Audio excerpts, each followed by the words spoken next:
Assalamualaikum warahmatullahi wabarakatuh. Selamat pagi. Salam sejahtera untuk kita semua. Sebelumnya, perkenalkan saya Atalia Manisal Fitri dari Program Studi Ilmu Hukum di Universitas Maritim Raja Ali Haji. Baiklah, pada kesempatan kali ini saya akan mencoba memaparkan dan menjelaskan mengenai subjek dan objek pajak. Untuk tidak memperpanjang waktu, kita mulai saja. Jadi, landasan hukum untuk membahas subjek pajak ini ada di pasal 2-3 Undang-Undang Nomor 36 Tahun 2008 tentang perubahan keempat atas Undang-Undang Nomor 7 Tahun 1983 tentang pajak penghasilan. Nah, subjek pajak ini menurut pasal 2 ayat 1 dan 1A ada orang pribadi, ada warisan yang belum terbagi sebagai satu kesatuan bersifat menggantikan yang berhak, lalu ada badan, dan ada bentuk usaha tetap atau BUT merupakan subjek pajak yang diperlakukan pajaknya dipersamakan dengan subjek pajak badan. Nah, itu tadi. Kita lanjut. Jadi subjek pajak ini ada yang subjek pajak dalam negeri dan subjek pajak luar negeri. Ini tertuang dalam pasal 2 ayat 2. Nah, ini untuk penjelasannya. Jadi subjek pajak dalam negeri ini tertuang di dalam pasal 2 ayat 3 yang mana ada orang pribadi. Nah, orang pribadi ini yang bertempat tinggal di Indonesia. Orang pribadi yang berada di Indonesia lebih dari 183 hari dalam jangka waktu 12 bulan. Atau orang pribadi yang dalam 1 tahun pajak berada di Indonesia dan mempunyai niat untuk bertempat tinggal di Indonesia. Nah, yang kedua itu ada badan. Badan ini didirikan atau bertempat kedudukan di Indonesia, kecuali unit tertentu pada badan pemerintah yang memenuhi kriteria. Yang pertama, kriterianya itu pembentukannya berdasarkan peraturan perundang-undangan. Yang kedua, pembiayaan bersumber dari APBN atau APBD, penerimaannya dimasukkan dalam APBN atau APBD, dan yang keempat itu pembukuannya diperiksa oleh Apart Pengawasan Fungsional Negara. Nah, seperti itu. Selanjutnya itu ada warisan yang belum terbagi. Maksudnya di sini, warisan yang belum terbagi ini sebagai satu kesatuan yang menggantikan yang berhak, gitu. Nah, untuk subjek pajak di luar negeri ya, itu tertuang di dalam pasal 2 ayat 4. Jadi orang pribadi yang merupakan orang yang tidak bertempat tinggal di Indonesia. Orang pribadi yang berada di Indonesia ini tidak lebih dari 183 hari dalam jangka 12 bulan. Dan badan yang tidak didirikan dan tidak bertempat kedudukan di Indonesia, yang menjalankan usaha atau melakukan kegiatan melalui bentuk usaha tetap di Indonesia. Seperti itu.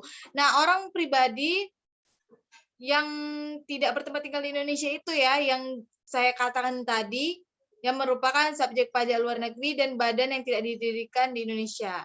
Selanjutnya, nah ini dia, saya buat skema untuk bentuk usaha tetap. Jadi bentuk usaha tetap ini, bentuk usaha yang dipergunakan oleh orang pribadi sebagai subjek pajak luar negeri dan badan sebagai subjek pajak luar negeri. Jadi BUT ini merupakan subjek pajak luar negeri dan juga subjek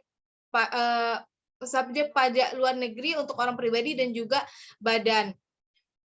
Nah, ini tertuang di dalam pasal 2 ayat 5 untuk menjalankan usaha atau kegiatannya di Indonesia, orang pribadi maupun badan tersebut. Nah, untuk bentuk usaha tetap itu bisa dilihat di sini. Sudah saya lampirkan, ada tempat kedudukan manajemen, ada cabang perusahaan, kantor perwakilan, gedung kantor, pabrik, bengkel, gudang, ruang untuk promosi dan penjualan, pertambangan dan penggalian sumber alam, lalu ada wilayah kerja pertambangan minyak dan gas bumi, ada perikanan, peternakan, pertanian, perkebunan, atau kehutanan, dan juga proyek konstruksi, instalasi, atau proyek perakitan. Juga ada pemberian jasa dalam bentuk apapun oleh pegawai atau orang lain sepanjang dilakukan lebih dari 60 hari dalam jangka 12 bulan. Orang atau badan bertindak selaku agen yang kedudukannya tidak bebas, agen atau pegawai dari perusahaan asuransi yang tidak didirikan dan tidak bertempat kedudukan Indonesia, yang menerima premi asuransi atau menanggung resiko di Indonesia. Juga ada komputer, agen elektronik, atau peralatan otomatis yang dimiliki, disewa, atau digunakan oleh penyelenggara transaksi elektronik untuk menjalankan kegiatan usaha melalui internet. Nah, seperti itu bisa dilihat secara langsung di dalam undang-undangnya. Nah, ini dia tadi saya bahas mengenai saat mulai dan akhirnya kewajiban subjektif. Ini tertuang di dalam pasal 2A ayat 1, 2, 3, 4, dan 5. Jadi buat kalian yang mungkin belum kurang jelas bisa dilihat di dalam pasal tersebut. Nah, di sini saya sudah lampirkan subjek pajak dalam negeri. Nah, kalau untuk orang pribadi, mulainya itu saat dilahirkan dan juga saat berada atau berniat tinggal di Indonesia. Berakhirnya saat meninggal atau meninggalkan Indonesia untuk selamanya. Kalau badan, mulainya saat didirikan atau berkedudukan di Indonesia, berakhirnya itu saat dibubarkan atau tidak lagi berkedudukan di Indonesia. Nah, untuk warisan yang belum terbagi, itu mulainya saat timbul warisan, berakhirnya itu saat warisan ini sudah selesai dibagikan. Seperti itu, kita lanjut. Nah, ini untuk subjek pajak luar negeri. Saat mulai dan akhirnya kewajiban subjektif. Orang pribadi mulainya saat menerima atau memperoleh penghasilan dari Indonesia, berakhirnya itu saat tidak lagi menerima atau memperoleh penghasilan dari Indonesia. Kalau badan, mulainya saat melakukan usaha kegiatan melalui badan usaha tetap di Indonesia, berakhirnya itu saat tidak lagi menjalankan usaha melalui BUT di Indonesia atau badan usaha tetap. Nah, yang tadi itu yang termasuk subjek pajak. Ini yang tidak termasuk subjek pajak sudah saya lampirkan dan saya akan coba jelaskan. Yang pertama itu kantor perwakilan negara asing. Jadi kantor perwakilan negara asing ini tidak termasuk subjek pajak. Lalu ada pejabat-pejabat perwakilan diplomatik dan konsulat atau pejabat-pejabat lain dari negara asing dan orang-orang yang diperbantukan kepada mereka yang bekerja pada dan bertempat tinggal bersama-sama mereka dengan syarat bukan warga negara Indonesia dan di Indonesia tidak menerima atau memperoleh penghasilan di luar jabatan atau pekerjaannya tersebut, serta negara bersangkutan memberikan perlakuan timbal balik. Nah, organisasi internasional juga tidak termasuk subjek pajak dengan syarat Indonesia menjadi anggota organisasi tersebut. Yang kedua, tidak menjalankan usaha atau kegiatan lain untuk memperoleh penghasilan dari Indonesia selain memberikan pinjaman kepada pemerintah yang dananya berasal dari iuran para anggota. Lalu ada pejabat-pejabat perwakilan organisasi internasional sebagaimana dimaksud pada huruf C dengan syarat. Nah, ada syaratnya juga, bukan warga negara Indonesia dan tidak menjalankan usaha, kegiatan, atau pekerjaan lain untuk memperoleh penghasilan dari Indonesia. Dan juga organisasi internasional tidak termasuk subjek pajak, sebagaimana dimaksud pada ayat 1 huruf C ditetapkan dengan keputusan Menteri Keuangan. Seperti itu. Nah, untuk objek pajaknya, tadi kita sudah membahas mengenai subjek pajak. Jadi objek pajak, landasan hukumnya ada tertuang pada pasal 4-15 Undang-Undang Nomor 36 Tahun 2008 tentang perubahan keempat atas Undang-Undang Nomor 7 Tahun 1983 tentang pajak penghasilan. Nah, objek pajak ini apa sih sebenarnya? Jadi objek pajak ini adalah segala sesuatu yang dapat dijadikan sasaran pajak atau dapat dikenakan pajak, baik berupa keadaan, perbuatan, maupun peristiwa. Nah, dalam bahasa Jerman disebut Tatbestand. Nah, contoh dari objek pajak ini, contohnya itu, tadi kan saya katakan bisa keadaan, perbuatan, atau peristiwa. Jadi kalau keadaan itu yang mana kekayaan seseorang pada saat tertentu seperti memiliki kendaraan, tanah, atau rumah. Nah, kalau perbuatan ini melakukan penyerahan barang karena jual beli, perjanjian, dan lain-lain. Nah, sedangkan peristiwa, segala sesuatu yang terjadi di luar perkiraan manusia, keuntungan secara mendadak, mendapat anugerah atau penghargaan yang dapat dinilai dengan uang. Nah, untuk objek pajak ini saya kelompokkan. Jadi objek pajak berupa kekayaan, objek pajak berupa penghasilan, dan objek pajak berupa kegiatan dalam lalu lintas hukum. Nah, untuk objek pajak berupa kekayaan ini contohnya pajak bumi dan bangunan. Untuk objek pajak berupa penghasilan contohnya pajak penghasilan ya. Selanjutnya objek pajak berupa kegiatan dalam lalu lintas hukum. Contohnya ada PPN, Bea Matrai, dan BPHTB. Nah, selanjutnya kita masuk ke dalam penjelasan objek pajak berupa kekayaan. Jadi, objek pajak berupa kekayaan ini maksudnya dimiliki seseorang berupa harta berwujud, tak berwujud, bergerak maupun tidak bergerak dengan ukuran harta tersebut mempunyai nilai sosial dan nilai ekonomis. Nilai sosial maksudnya kekayaan itu mempunyai nilai dalam kehidupan masyarakat. Harta mempunyai fungsi sosial, berarti harta tersebut diperlukan dalam kehidupan sosial. Nah, nilai ekonomis. Kalau nilai ekonomis itu harta tersebut dapat dinilai dengan uang.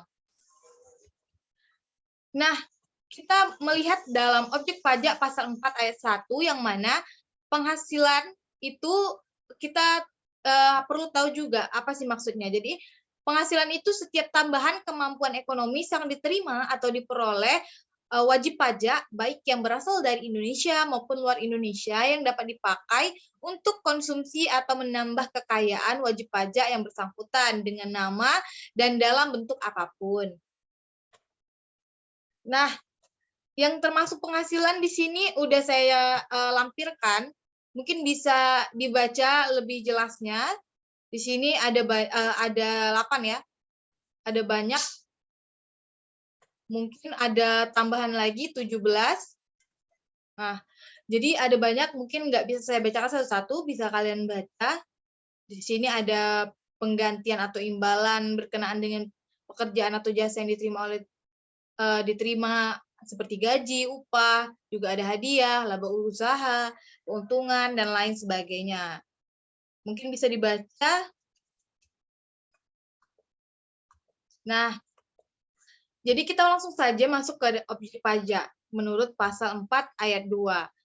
Nah, penghasilan berupa bunga deposito dan tabungan lainnya, bunga obligasi dan bunga simpanan yang dibayarkan oleh koperasi kepada anggota koperasi orang pribadi. Penghasilan berupa hadiah undian, penghasilan dari transaksi saham dan sekuritas lainnya, transaksi derivatif yang diperdagangkan di bursa, dan transaksi penjualan saham atau pengalihan penyertaan modal pada perusahaan pasangannya yang diterima oleh perusahaan modal Ventura. Lalu ada penghasilan dari transaksi pengalihan harta berupa tanah atau bangunan, usaha jasa konstruksi, usaha real estate, dan persewaan tanah dan bangunan. Penghasilan tertentu lainnya, uang pesangon, uang tebusan pensiun yang dibayarkan pensiun dan pendiriannya telah disahkan oleh Menku THT, JHT yang dibayarkan sekaligus oleh Badan Penyelenggaraan Pensiun atau Jamsostek. Nah, karakteristiknya di sini dapat dikenakan PPh final dengan peraturan pemerintah. Karakter dari PPh pajak penghasilan final ini tidak dapat digabungkan dengan penghasilan yang dikenakan tarif progresif. Yang kedua, tidak dapat diperhitungkan atau dikreditkan dengan pajak penghasilan yang terutang atas PKP akhir tahun. Yang ketiga, biaya pengeluaran untuk mendapatkan, menagih, dan memelihara tidak dapat dikurangkan dalam perhitungan penghasilan kena pajak. Nah, yang tidak termasuk objek pajak nih, karena tadi kita sudah membahas mengenai yang termasuk objek pajak, ini tidak termasuk objek pajak, dijelaskan secara sangat jelas pada pasal 4 ayat 3. Ada bantuan atau sumbangan yang termasuk sumbangan wajib agama yang diakui di Indonesia yang diterima oleh badan atau lembaga yang dibentuk atau disahkan pemerintah dan diterima penerima sumbangan agama yang berhak, yang ketentuannya diatur dengan peraturan pemerintah nomor 18 tahun 2009. Lalu harta hibahan yang diterima oleh keluarga sedarah dalam garis keturunan 1 derajat, badan keagamaan, badan pendidikan atau badan sosial termasuk yayasan, koperasi, atau orang pribadi yang menjalankan usaha mikro dan kecil yang tentunya diatur dengan atau berdasarkan PMK sepanjang tidak ada hubungannya dengan usaha, pekerjaan, kepemilikan, atau penguasaan antara pihak-pihak yang bersangkutan. Nah, selanjutnya ada warisan, harta termasuk setoran tunai yang diterima oleh badan sebagai pengganti saham atau penyertaan modal juga termasuk. Selanjutnya ada penggantian imbalan dalam bentuk natura dan atau kenikmatan dari wajib pajak atau pemerintah kecuali oleh bukan wajib pajak final atau wajib pajak norma khusus. Pembayaran dari perusahaan asuransi kepada objek pajak sehubungan dengan asuransi kesehatan, kecelakaan, jiwa, dwi guna, dan beasiswa. Juga tidak termasuk objek pajak. Di sini ada banyak, mungkin bisa dibaca di dalam pasal 4 ayat 3. Nah, mungkin sekiranya itu saja yang dapat saya jelaskan. Semoga dari apa yang saya jelaskan dapat bermanfaat untuk kita semua. Terlebih terkurang, saya mohon maaf. Billahi taufiq wal hidayah. Wassalamualaikum warahmatullahi wabarakatuh.